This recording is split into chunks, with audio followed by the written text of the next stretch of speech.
Председателот на Врховниот суд Јово Вангеловски 2,5 часа беше сослушуван во Скопското обвинителство како сведок за злоупотребите со АКМИСот. Што кажал, не откри на излегување.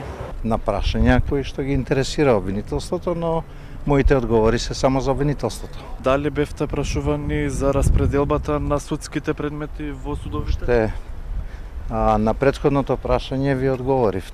Идентично ви е прашањето, значи било што од мојата изјава останува за потребите на обвинителството. Вангеловски не сакаше да коментира ниту за посебниот извештај на СЈО, каде Јанева го прозва дека непрофесионално и несовесно ја вршил функцијата, но и дека во повеќе наврати изнесувал информации за судски постапки.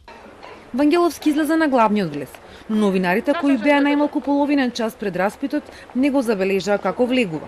Дали дошол порано во обвинителството или пак влегол на влезот кај подземните гаражи, од каде само ограничен број на луѓе имаат клучи пристап за влез.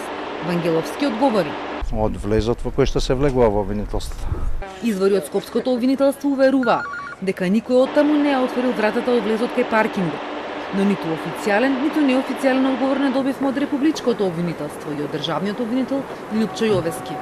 Предметот за АКМИСот е во предистражна постапка, која беше отворена откако работната група од Министерството за правда откри нерегуларности во Кривичен и Врховен со електронскиот систем за делење на судски предмети. Достига како сведоци беа сослучени повеќе имена, а како осумничен екс-председателот на Кривичниот суд Владимир Панчевски, кој минатата недела 3 часа одговараше на прашањата на обвинителите.